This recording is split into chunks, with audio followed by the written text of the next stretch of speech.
کہ وہ لڑکا اب چھت پر نہیں آتا تھا، جس پر میں مطمئن ہو گئی تھی۔ لیکن اب میری چھوٹی بہن اداس اداس رہنے لگی تھی، جس کی وجہ میں بخوبی سمجھ رہی تھی، مگر میں نے اس کی بھلائی کے لیے اس لڑکے کو ہمارے گھر میں اس سے ملنے کے لیے آنے سے منع کیا تھا۔ میری بہن اب بہت کم بولتی اور گمسم سی ہو کر رہ گئی تھی، مگر مجھے یقین تھا کہ آہستہ آہستہ وہ بالکل ٹھیک ہو جائے گی۔ ان 3-4 دنوں میں اس کی طرف سے بے فکر ہو گئی تھی، مگر میرے ساتھ عجیب عجیب سے واقعات ہونے لگے تھے، جیسے کہ میں سالن بنا کر رکھ دیتی اور واپس آتی تو سارا سالن جلا ہوا ہوتا، تار پر سوکھنے کے لیے ڈالے گئے کپڑے خود بخود نیچے گر کر گندے ہو جاتے، استری کیے ہوئے کپڑے جل جاتے، صفائی کر کے کچھ دیر بعد دیکھتی سارا گھر پہلے جیسا بکھرا ہوا ہوتا، اور جیسے ہی میں کسی کو دکھانے کے لیے لاتی تو گھر صاف ستھرا ہوتا، جس پر وہ سب مجھے اس سب کو میرا وہم کہہ کر ٹال دیتے۔ صرف یہی نہیں، مجھے اب کانوں میں عجیب سی آوازیں سنائی دینے لگی تھیں، ایسے جیسے کوئی میرے کانوں میں سرگوشیاں کر رہا ہو۔ وہ مردانہ آواز میں دی گئی سرگوشیاں ہوتی جو مسلسل مجھ سے یہی کہہ رہی ہوتی کہ تم پاگل ہو، تم جلدی مر جاؤ گی، تم سے سب نفرت کریں گے۔ میں سوتے جاگتے یہ سرگوشیاں سنتی، مسلسل پریشان رہنے لگی۔ ڈاکٹر کے علاوہ سائیکیٹرسٹ کو بھی دکھایا، لیکن کچھ فرق نہ پڑا۔ سائیکیٹرسٹ کا کہنا تھا کہ مجھے ڈپریشن ہو گیا ہے، مگر مجھے ڈپریشن کیوں ہوتا؟ مجھے کسی قسم کی کوئی پریشانی نہیں تھی، بلکہ میں اپنی زندگی میں بے تحاشا خوش تھی۔ میں نے کئی بار اپنے ابا اور بہن بھائیوں کو یہ بتانے کی کوشش کی، مگر کوئی بھی میرا یقین نہ کرتا، کیونکہ یہ سب کچھ میرے ساتھ ہی ہوتا اور مجھے ہی نظر آتا، جس کی وجہ سے سب میرا وہم قرار دیتے تھے۔ میں نے عمار کو بھی بتایا کہ میرے ساتھ یہ سب ہو رہا ہے، مگر اس نے بھی مجھے آرام کرنے کی ہدایت دی، جس پر میں مزید چڑچڑی ہو گئی۔ راتوں کو کوئی میرے کانوں میں بھیانک سرگوشیاں کرتا تھا، جس کی وجہ سے میں راتوں کو سو نہیں پاتی تھی اور کئی کئی گھنٹے اٹھ اٹھ کر روتی رہتی تھی۔ اور یہی نہیں، اب مجھے وہ لڑکا بھی جگہ جگہ دکھائی دینے لگا تھا، جسے میں نے چھت پر دیکھا تھا۔ وہ لڑکا مجھے دکھائی دیتا اور پھر آہستہ آہستہ اپنا روپ بدلنے لگتا، اور وہ انسان سے اچانک جن بن جاتا، اور جناتی روپ میں وہ اونچی آواز میں اتنے بھیانک کہہ کے لگاتا کہ میں خوف سے لرز کر رہ جاتی۔ وہ ہنستا جاتا اور میں ڈرتی، روتی، چیختی، چلاتی رہتی۔ 2 ہفتے سے مسلسل میرے ساتھ ایسا ہو رہا تھا، اور پچھلے 2 ہفتے سے میں سکون کی نیند نہیں لے پائی تھی۔ اس لڑکے کا انسانی روپ سے بدل کر جناتی روپ دھارنا مجھے پاگل بناتا جا رہا تھا۔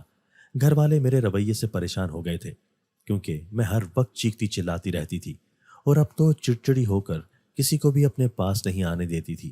وہ لڑکا اب ہر وقت میرے آس پاس رہنے لگا تھا، اور ہر وقت کبھی انسان سے جن اور جن سے انسان بنتا رہتا، جس کی وجہ سے خوف سے میں ہر وقت چیختی رہتی تھی، لیکن کسی کو میری کیفیت، میرا حال سمجھ نہیں آتا تھا۔ یہ ایک دن کی بات ہے، میں ڈری سہمی سی اپنے کمرے میں بند تھی، جب دروازے کے پیچھے سے حمیرہ کی آواز سنائی دی، جو کہہ رہی تھی کہ مومانی اور ماموں لوگ آئے ہیں۔ یہ خبر سن کر میں تیزی سے اٹھ کر ملگجے سے ہولیے اور بکھرے بالوں میں باہر کی جانب بھاگی تھی۔ مجھے یقین تھا کہ عمار بھی آیا ہوگا اور وہ مجھے ضرور سمجھے گا، مگر جیسے ہی میں باہر آئی تو عمار مجھے کہیں نظر نہیں آیا۔ شاید وہ ساتھ نہیں آیا تھا، بس ماموں اور مومانی ہی آئے تھے، وہ بھی شادی کی تاریخ لینے۔ یہ کیا حلیہ بنا رکھا ہے تم نے؟ مومانی نے تلخی سے مجھ سے پوچھا۔ میں ان 2 ہفتوں میں ہی برسوں کی بیمار دکھائی دے رہی تھی، اور رہی صحیح کسر میری آنکھوں کے نیچے چھائے حلقوں نے پوری کر دی تھی۔ میں مومانی کے سوال کا کوئی جواب نہیں دے پائی اور رونے لگی، جس پر سبھی پریشان ہو گئے۔ اچانک میری نظر ایک طرف پڑی، جہاں عمار کھڑا مسکرا رہا تھا۔ اسے دیکھتے ہی میں ہنستے ہوئے اس کی جانب بڑھنے لگی۔ سب لوگ مجھے اس طرف بھاگتا دیکھ کر حیران ہوئے، اور زیادہ حیران وہ میرے ہنسنے پر تھے، مگر میں ان کی حیرانی سے انجان تھی۔ جیسے ہی میں عمار کے قریب پہنچی، اچانک ہی اس کی شکل تبدیل ہونے لگی، جس پر میں چیختی ہوئی پیچھے ہٹی اور نفی میں سر ہلانے لگی، کیونکہ میرا منگیتر عمار اسی لڑکے میں تبدیل ہو گیا تھا جو مجھے اس رات چھت پر ملا تھا، جو میری چھوٹی بہن حمیرہ سے ملنے آتا تھا، اور جو اب مجھے ہر جگہ، ہر طرف دکھائی دیتا تھا۔ وہی لڑکا جسے میں نے ایک جن میں تبدیل ہوتے ہوئے دیکھا تھا، جس کی وجہ سے میں اپنا دماغی توازن کھوتی جا رہی تھی۔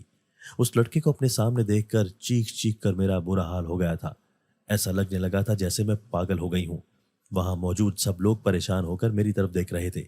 اچانک اس لڑکے کا حلیہ ایک بار پھر سے بدلنے لگا تو میری آنکھیں پھٹی کی پھٹی رہ گئیں، کیونکہ وہ ایک بار پھر اس جن کی شکل میں تبدیل ہو چکا تھا جسے میں نے اس رات دیکھا تھا۔ اسے دیکھتے ہی خوف سے میری چیخیں نکل گئیں اور میں تیزی سے دور بھاگنے لگی۔ سب لوگ حیران و پریشان ہو کر میری طرف دیکھ رہے تھے کہ نہ جانے مجھے کیا ہو گیا ہے۔ میں چیخ چیخ کر انہیں بتانے لگی کہ عمار کی شکل بدل گئی ہے، وہ ایک جن بن گیا ہے، جس پر سب لوگ مجھے تعجب سے دیکھنے لگے۔ حمیرہ نے کہا کہ یہاں تو کوئی ہے ہی نہیں، تمہیں عمار کیسے نظر آ رہا ہے؟ اس کی بات سن کر مجھے حیرت کا جھٹکا لگا۔ میں نے تیزی سے ایک کونے کی طرف اشارہ کر کے کہا کہ وہ دیکھو عمار، وہ جن بن گیا ہے اور اب وہ مجھے کھا جائے گا یا پھر مجھے مار دے گا۔ یہ لڑکی پاگل ہو گئی ہے، عمار تو ہمارے ساتھ آیا ہی نہیں۔ میں ایسی لڑکی سے ہرگز اپنے بیٹے کی شادی نہیں کروں گی جو پاگل ہے۔ میں آج یہ رشتہ توڑتی ہوں۔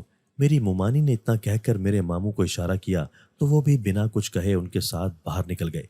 میں غم و غصے سے اپنے بال نوچنے لگی اور زور زور سے رونے لگی۔ میری حالت بہت بگڑ چکی تھی۔ حمیرہ نے مجھے سنبھالنے کی کوشش کی تو میں نے اس کے بال نوچ ڈالے، جس پر وہ چیختی ہوئی مجھ سے دور ہٹی اور غصے سے بولی کہ اسے پاگل خانے داخل کروا دیں۔ میں روتی چیختی چلاتی رہی، میں پاگل نہیں ہوں، مگر میری کسی نے ایک نہ سنی۔ سب کو اب مجھ سے ڈر لگنے لگا تھا کہ کہیں میں کسی کو نقصان نہ پہنچا دوں۔ اگلے دن میرے ابو مجھے پاگل خانے چھوڑ آئے۔ میں نے ان کی 1000 منتیں کی کہ میں پاگل نہیں ہوں، مگر شاید وہ نہیں چاہتے تھے کہ میری وجہ سے ان کے باقی بچوں کو نقصان ہو۔ تبھی وہ بغیر میری کوئی بات سنے مجھے پاگل خانے والوں کے حوالے کر کے وہاں سے چلے گئے۔ میں پاگل نہیں تھی، لیکن اس انسان نما جن کی وجہ سے مجھے پاگل قرار دے کر پاگل خانے بھیج دیا گیا تھا۔ یہاں آ کر میں بالکل چپ ہو گئی تھی، نہ کسی سے کوئی بات کرتی، نہ ہی ایک جگہ سے اٹھ کر دوسری جگہ جاتی، بس چپ چاپ گمسم سی ہو کر رہ گئی۔ مجھے پاگل خانے میں رہتے ہوئے 1 مہینہ ہو گیا تھا، لیکن کوئی میرا حال پوچھنے پاگل خانے نہیں آیا۔ اس پر مجھے بے حد دکھ ہوا، لیکن دکھ منانے کے علاوہ میں کچھ کر بھی نہیں سکتی تھی۔